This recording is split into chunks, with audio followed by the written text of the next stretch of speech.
Welcome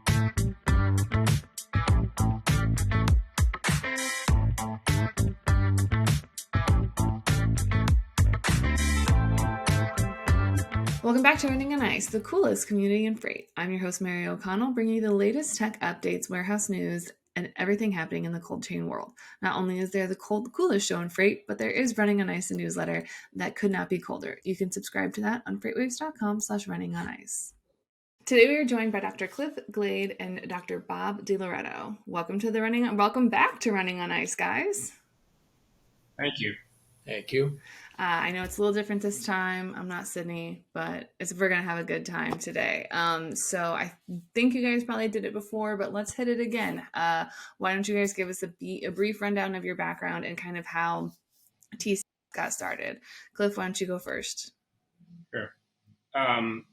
Thermal Custom Packaging, or TCP, has been around for 15, 20 years. We started in the medical field because both Bob and I are doctors. Some of our clients are the largest nonprofit healthcares in the United States, and they had an issue moving specimens, refrigerated, frozen, and ambient. When we started, things were done with dry ice and with canvas bags with styrofoam stuck in them. So we began, under their request, to build custom insulated lightweight totes to carry blood specimens, and we formulated a product to maintain refrigerated, frozen, and ultra cold. With one of our clients alone, we replaced 8,000 pounds of dry ice a day per laboratory. This one particular client does approximately 260,000 blood specimens every morning, and we provide the equipment that transports it. They were happy because we replaced all dry ice. For liability reasons, for procurement reasons, for a multitude of reasons, nobody wants to work with dry ice. It's toxic. And we've been doing that for 15 years. And this client has continued to grow, and we've grown with them. Our other clients are universities and healthcare. And recently, within the last 2 years, we moved into evidence for law enforcement, temperature-sensitive evidence. Think about DNA, blood splatters, that kind of thing, which is basically the same thing. It really doesn't matter to us what the product being moved is, because all we need to know is what temperature it needs to be moved at.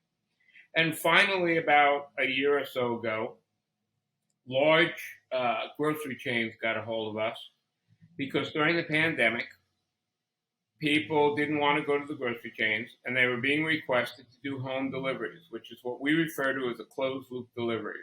So they have an insulated box, and they deliver it to somebody's house, and they pick it back up. Not the product, but the box and the refrigerant. And they too didn't want to work with dry ice. And we've been going through a multitude of tests and rollouts because the three companies we're working with are all extremely large. One may be the largest grocery in the United States. One is number 3. I'm not sure where the other one sits, but they're hundreds of billions of dollars. When the pandemic ended, things got a little slower in the home delivery, but they are extremely interested in replacing their model the same as healthcare did. But it takes a little while to completely change over a system. Anyway, in any case, that's how we got started. So Bob and I are experts in transportation of temperature-sensitive substances.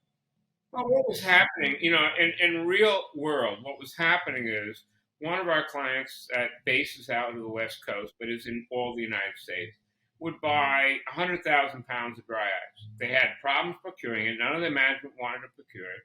When it would get there, if weather came in on them, they'd end up with 10,000 pounds. And then people would get hurt, and they'd have liability. And it was not hard convincing them. They came to me asking for help. I didn't go to them with regards to that. So there's a need there. It doesn't mean there's not a need for dry ice. Matter of fact, regularly every day, We get email requests, and I tell them your best solution is dry ice. It's much cheaper than our solution for what you're doing. The interesting thing, Mary, right now, and of course it was not planned by us or anybody else, is the green deal, the sustainability, and everything that we use, all our products are all non-toxic. They're recyclable. In fact, the plastic's probably made from recyclable stuff. It fits the model for large corporations that want to get carbon credits to obviously recoup some of their losses, because what we have is, as Cliff mentioned, is completely reusable and has been in use for the same company for 10, 15 or more years. The products are potentially refurbishable if they want to go down that path. They're non-toxic. They're easy to clean. It fits the model today, which was really not the reason for doing it yesterday. So it's just an interesting coincidence of what's happening with the world and the Green New Deal. That's one of the first things I thought of because I'm a sustainability nerd at heart. So pretty much anyway, I know the dry ice will always have its time and its place, and it's never not going to be a thing. But I think it's great. Anything that we can do to maybe cut that down or have some renewable things, but that's just sustainability nerd and me talking. But today we were going to get into a little bit more medically and sciencey. We were going to kind of jump into the liquid biopsy thing, which I think is personally really cool.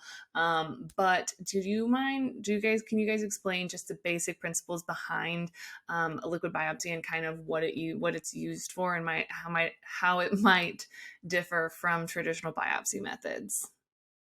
Okay. Well, a liquid biopsy are tests conducted on blood samples that examine biomarkers shed by tumors, such as cancer cells or pieces of tumor DNA. Data from liquid biopsy can be used in place of or alongside traditional surgical biopsies. So that's what a liquid biopsy is. Yeah, to me, it seems like a less invasive and maybe a little easier way to do some early detection cancer screenings and, really just find the patient's health data without actually having to maybe cut into them or perform an unnecessary or maybe more invasive procedure. So you kind of touched on it a little bit when we were talking about dry ice, but what is the main issue? What's the hiccup that comes with transporting these biopsies and making sure that they stay at certain temperatures, and what kind of outcomes can come if they aren't kept at a certain temperature? Well, just to back up a second, Mary, the component of liquid biopsies typically, let's not go down the screening path, at least in the beginning, but from a patient that has a cancer that's been treated. In a lot of them are in fairly inaccessible locations, and so to check the status of that, oftentimes it's CAT scans and PET scans, but it really doesn't get down to the minutia of small cells still growing. Any of these cells, as Cliff mentioned, they're circulating tumor antibodies and DNA that literally can get picked up with a blood test. And that's essentially what a liquid biopsy is. So if you have somebody that's undergone treatment and you want to follow them without having to reoperate or potentially radiate them with PET scans and other imaging techniques, these protocols have been developed to follow these patients with sequential blood tests, i.e. liquid biopsies, over X period of time, looking at the potential changes in the circulating cells that can indicate there is nothing going on and you're cured, hopefully, or there's a gradual increase. And then from that standpoint, these patients can be looked at, closer and with potential regular biopsies or other imaging test to decide what other therapies need to occur. So that's really the difference between what medicine used to be and what medicine is going towards right now. The other caveat in this, and it isn't been worked out completely, are essentially a liquid biopsy being used in a screening situation in patients that are high risk. Unfortunately, this East Palestine thing that's going on right now in Ohio and other places where there's a chemical exposure, or you're working in an asbestos plant, or you're working in a fumes plant that potentially is going to cause firefighters lung cancer and other things. Uh, they're being offered for the moment at either a freebie because of research, or at a lower cost because uh, they're not approved by the FDA for reimbursement. Uh, but the issue is that there are false negatives and false positives, and that's just because it's an industry in its infancy. But it will grow and it will get better. And the bottom line is that the whole package is much safer from a management of a cancer to a patient, rather than invasive type biopsies. And it probably will be, penultimately, the way everything is handled, including the screening stuff. There's some tests now. A test can look for, 25, 30 different kinds of cancers. One test can screen for all of those things. And again, it's not completely been validated, but I'm sure it will give it some time. It is not going to go away, because it's a very exciting way to manage disease states that's non-invasive. Well, realize that the gold standard, Mary, is still a physical biopsy. But you can't always do a physical biopsy. Like Bob said, you can't get to certain tumors. Certain tumors are in multiple locations. We may not know where they are. And certain patients are too weak or compromised to withstand the biopsy procedure. So it's not, one is never going to replace the other. They're going to be used together. And as Bob said, the techniques are going to get better and better. And yeah, false positives, false negatives. But wouldn't you rather have that and go in for more testing and be cleared than not have anything at all? And people are not going to make a big deal about getting a blood test, and they're not going to go in and have a liver biopsy. Yeah, I think it's I'm excited that some of the medical technologies that are coming out are really kind of more on, less invasive and more, I don't know, more like like positive for patient care. It's just, I don't know, I'm excited for it. I think it'll be great.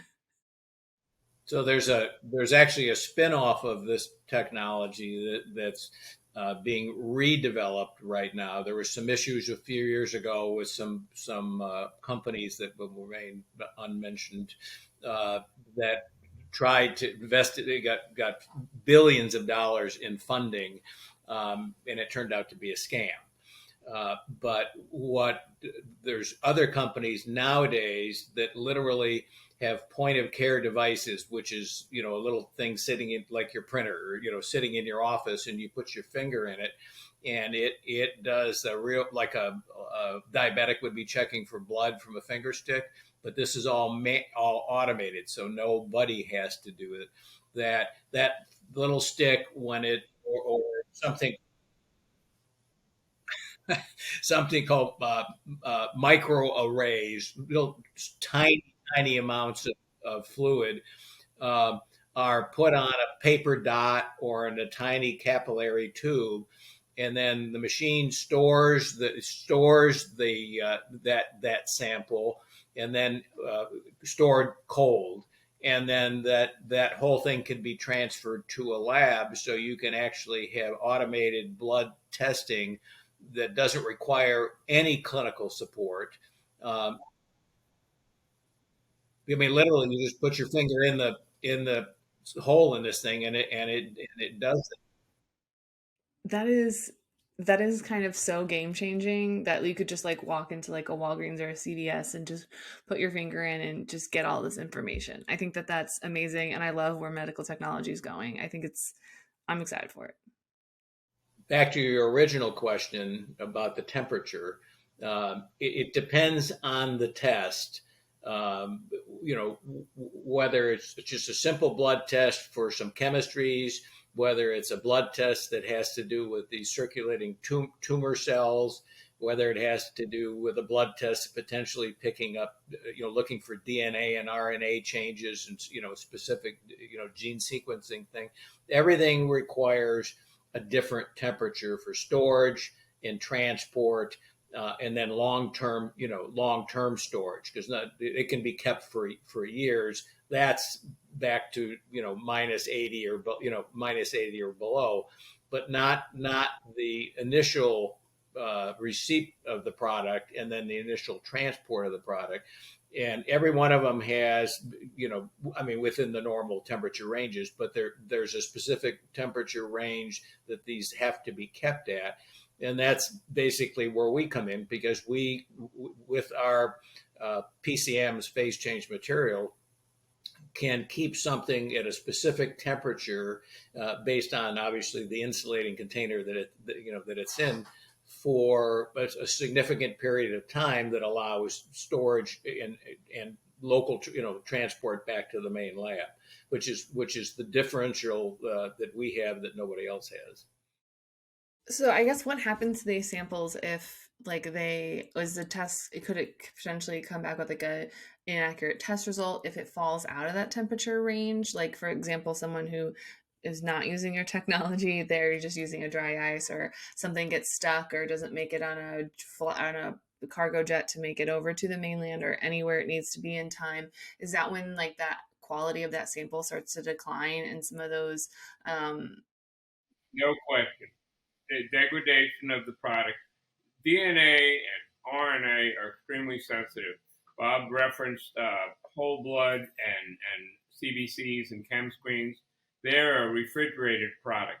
But if you put garbage in, garbage out, you don't take care of the sample, and it sits in a doctor's metal box outside of his office, and the guy doesn't come to pick it up and sits in 100 degrees, you can take those results and throw most of them out. And you certainly don't want to make a diagnosis based on improper results. But the DNA and RNA are even more sensitive to degradation, and if that happens, you're going to get more false negatives. I mean, if the DNA is destroyed, you're not going to get a reading. You're looking for the DNA of the cells. The other piece in this is, obviously with COVID, we spent a great deal of time transporting vaccines. And the initial vaccines were -80 degrees, and then from the manufacturer to, say, the state health department, and then transfer it out to the variety of hospitals or Walgreens or CVS's, and then that they then could be kept frozen, but not at -80 from a distance. I went to -21 for a while. Then it went to -16. Now, imagine you're talking about the United States, where we have a fairly sophisticated medical field. Now let's take it to a third world country and moving a vaccine or getting a blood sample. Do you think they have ultra cold freezers there? Do you think they have dry ice? So, one of our expertise is we've worked with government agencies to deliver vaccines in third world countries. And we always think in terms of the United States. We partnered with the second largest school district in the United States and did 80,000 COVID vaccines for their staff in a month or two.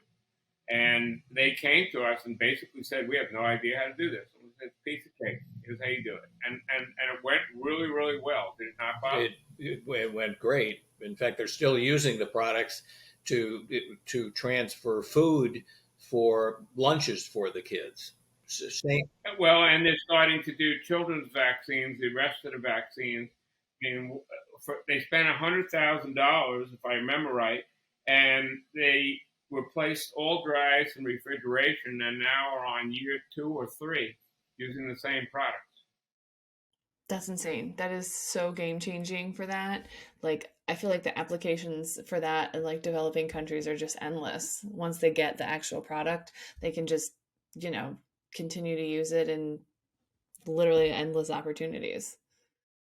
And don't think that the third world countries are the only ones. We have relationships with the rural health nurses, here in the U.S. because it's no different than the third world countries. They have to go out to them. They have to deliver vaccines. They have to pick up blood specimens. And it could be hundreds of miles, not just driving around the corner of CVS. That they're traveling each day. The other thing that's one of the not really on the topic today, but the vaccines are migrating to different types of vaccines and delivery systems. And one of the very exciting new vaccines are nasal vaccines for COVID and flu. And those type of respiratory diseases, because there's a better absorption with something going through your nose than it is through an intramuscular injection. Well, you get different types of immunity. You get a different type of immunity when on a muscle injection that you do on an intranasal. You get IgA on a nasal. So if you're trying to block a respiratory disease, you want to block it before it enters the lungs. You don't want to have a response after it enters the lungs. So that's what we use in my practice. We use nasal vaccines. There's just a lot happening. If anything, COVID pushed the advances of medicine quicker and faster. And these nasal vaccines, Mary, you're aware that it was minus 21 to transport COVID vaccines, the regular ones.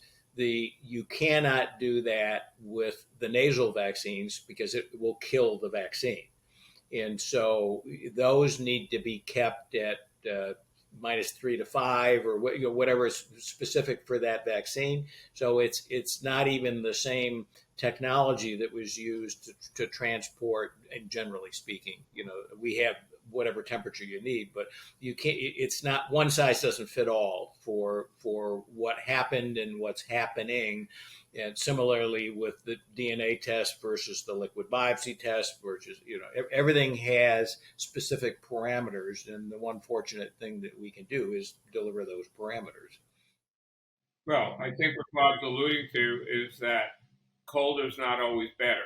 Dry ice is minus 109.8 degrees Fahrenheit or minus 78.5 degrees Celsius. And you say, well, that's great. No, it's not. It destroys a lot of things. It depends on the product, what we're talking about. Yeah. As long as you kind of have those parameters, you know how to stay within them, and ultimately everybody's pretty happy. You want to stay within the parameters, and you want to make it easy for the people to use. If you make it difficult for the people to use, you'll find out that they won't use it or they won't use it properly. We currently produce a zero, which we use for 2 to 8 degrees centigrade or refrigerated. We do a minus 7, a minus 16, which is basically the same temperature as your residential freezers, and we do an ultra cold minus 21. And that pretty much covers everything we've ever needed to do. And the minus 21 does require special preparation. It's not going to freeze in a home refrigerator or freezer.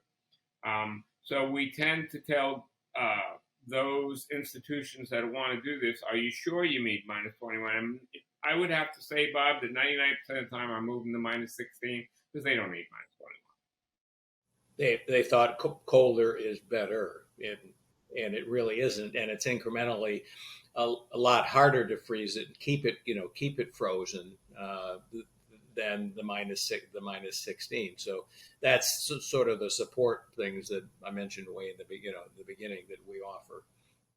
So we are running out of time, but there is a question that everybody comes on this show that has to answer. And you didn't get it before, but you're going to get it this time. So, gentlemen, Is cereal a soup? Soup is a liquid made by boiling meats and vegetables. So the answer is no. Cereal is not a soup. Okay. Bob, where do you stand on the I cereal soup that situation? I don't eat cereals, but I eat soup. So Okay. Well, you guys heard it here first. If anyone wants to reach out to you about some cold storage stuff or, breaking this down more, where can they find you outside the show? Yes, you can go to that our would be good. website. On our website, we have it broken down to medicine, food, and law enforcement. But we also pride ourselves in answering people's questions. We spend a lot of time every day, even if we tell them the answer is we're not the right answer for you. We've done this for too long, and we know what we're talking about, and we tend to guide them where they need to go, which is usually not where they start out looking. All right. Well, you guys you seem to have the answers for every one thing. Thank you so much for being on the show today. Thank you. Thank you. You can catch other episodes of Running on Ice right here on FreightWaves TV, YouTube, or anywhere you get your podcasts like Apple Podcasts and Spotify. Need more Running on Ice news? Subscribe to the newsletter on freightwaves.com/runningonIce. Until then, see you on the internet.